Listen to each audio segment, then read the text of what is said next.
Lawrence Shankland was almost given an opportunity to jump from one sinking ship to another. However, Hearts decided to reject a Rangers bid during the transfer window. Welcome back, guys, to Fog Football. Got some Rangers news, got some Lawrence Shankland news, and it turns out Shankland could have been a Rangers player. He could have moved from Hearts to Rangers, but it was Hearts that decided in the end that the bid for Rangers just wasn't enough. And we know Hearts are struggling right now. We know they are not doing good, but I don't think a move to Rangers is exactly a great thing in this current time. I mean, if Hearts are considered the Titanic, then I don't think Rangers are the lifeboats coming to save them. They're more like a rowing boat filled with multiple holes and no oars. You know, you're not really going anywhere. You're just sitting on a little boat. It's filling up and you're about to go down. Just like Hearts are going down, just like Shankland's going down. He's been rubbish this season. Hearts have been rubbish. Rangers have been rubbish. And in the end, Hearts decided that Rangers' bid was rubbish. Now, HITC are reporting that Rangers did indeed make an official bid for Shankland during the last few days of the transfer window. However, Hearts rejected it because it wasn't the price they were looking for. Hearts wanted over £3 million for their striker. Rangers were not willing to pay that. Now, we don't know how much the Rangers bid was, but I can understand why Rangers wouldn't pay this. I think if it's last season, then absolutely. But Shankland has got, 1 year left on his contract. You can sign him for free come January. You can get a pre-contract. You can agree to sign him when we get into the January transfer window for nothing. So there's always that option. Plus, when you look at it, his form's been shit. If Shankland was playing good, if Shankland was scoring goals, I think you'd be tempted to pay the $3 million, but he's not doing that. You know, he's been just as bad as every other Hearts player right now. Plus, another factor that I think you'll have to look at is Rangers signing Shankland right now isn't going to be the difference maker. Shankland on his own isn't going to win Rangers the league. Now, last season, when Rangers needed a goal scorer and they were 50-50, they were going against Celtic for the title, that is when it made sense to sign Lawrence Shankland. If Rangers signed Shankland last season, perhaps they could have won the league. But this season, you can just see the gap is massive. Last season, it was close. This season, it's non-existent. Celtic are miles ahead. So signing Shankland just seems like a waste of money, especially if you can get him free next year. I mean, could Shankland score a couple of goals in Europe that might prove to be, important? Yes, he could. Could he help Rangers win the League Cup or the Scottish Cup, I guess? I mean, yeah.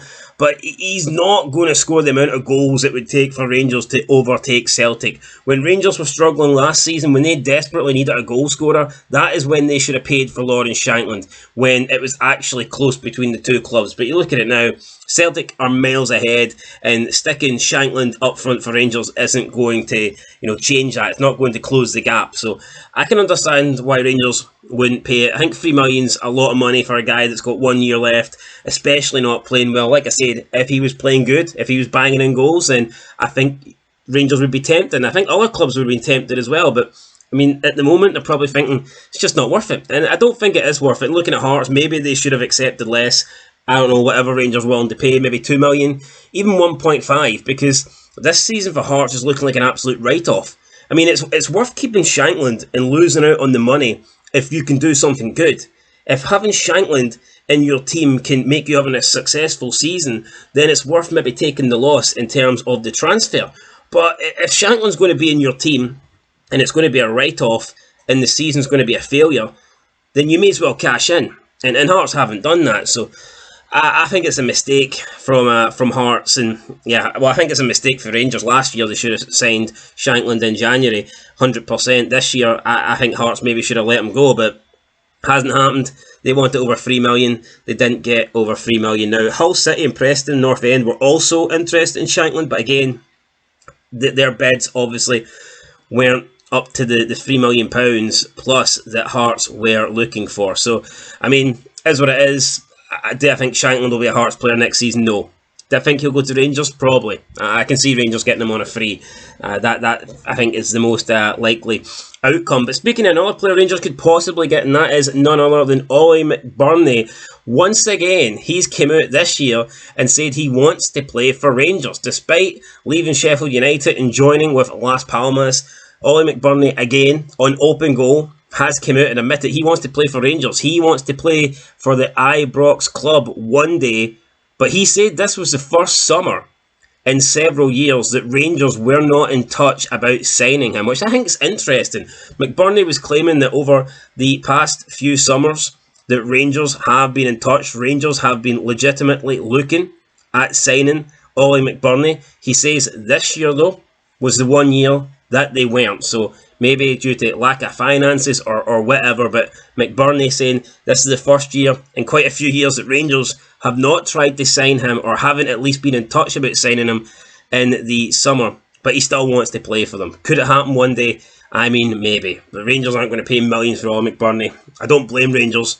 Nobody should be paying millions for Ollie McBurnie. The fact this guy went for 20 mil once is one of the weirdest things I think I've ever seen in football. You know, a guy that he's not even good enough to get considered for the Scotland team. And, you know, you look at the Scotland team and it's up front is a place where we always hear, you know, we lack options, we lack the quality. You know, we're desperate for good attacking players, and Ollie McBurnie can't even get a sniff of that these days. So I think that says a lot about Ollie McBurnie. Is he the player that Rangers need? Is he going to come in and help Rangers win league title 56? Absolutely not. If you could get him on a free, I mean, maybe third, fourth choice striker or something like that, but paying money for this guy, bring them in as number one? Absolutely not. Also, some more Rangers news. Romania centre-back Ferjo Gita says his international teammate Yanis Hadji is angry and stressed at his situation with Rangers due to the 25-year-old having to train with the B team, not being able to play for the A team, and not being able to secure a transfer away for Rangers. And you know what? Can you blame Hadji?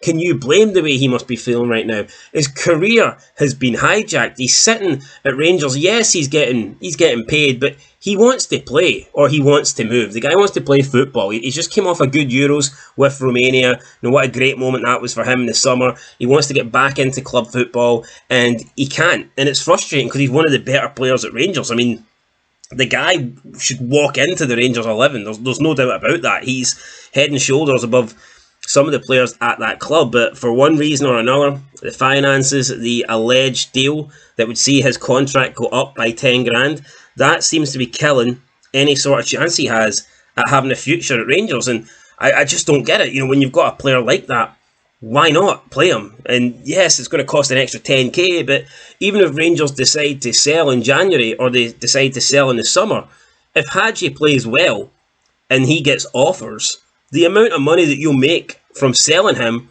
will easily, you know, make up for the extra 10k that you've been paying him for the last 20 weeks or whatever to get into the window. So it's a no-brainer. I mean, Hadji should be playing.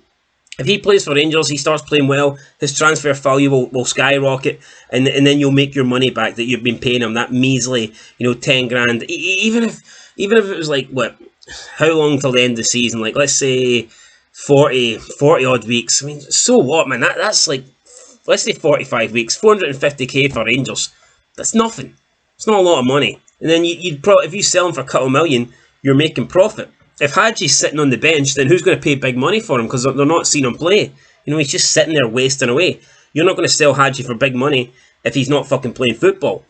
Makes no sense, man. It makes absolute no sense. I cannot understand this Yanis Hadji situation at Rangers. It is a pure mess. And speaking of a mess, we'll leave it on this one. Scott Wright, former Rangers player, says that leaving the club to join Birmingham City was a no-brainer because despite their current League One status, he believes that the American owner Knighthead's ambition is to reach the Premier League and make Birmingham City a force. Alright, Scott Wright, I mean, you might be right, like your name, pun intended, but even if they do make the Premier League, are Birmingham City still going to be playing with Scott Wright? Is Scott Wright going to be starting in the English Premiership in a few years' time? This guy, Scott Wright, the quality that he's got, you think he is going to be a main player, an important... I mean, if Birmingham City get into the championship and they find themselves near the top of the championship, Scott Wright will be kicked out the door. He'll be sitting on the bench like Hadji. So this guy might want to be playing Premier League football, but he ain't going to be doing it. Birmingham City might be in a couple of years, but it's not going to be Scott Wright. Scott Wright's certainly not going to be leading the attack for anybody in the Premiership. Anyway, guys, that's pretty much it. So Rangers officially had a bid rejected for Shankland. Not sure of the amount. I'm going to assume it was a bad offer, because I think right now Hearts would have been tempted to take it. I'm going to guess it was at least under 2 million, because I think if it was 2 million or more, Hearts might have been tempted to take the money and run. But yeah, Shankland's still a Hearts player. Who knows how many goals he'll score this season? Who knows how many goals Hearts will score this season? They're absolute shite, man. They'll probably score none. Anyway, that's it, guys. Catch you in the next one. Till then, make sure you leave a like, leave a comment, by the way, because that stuff helps the algorithm. So yeah, make sure you do that. So, till next time, peace.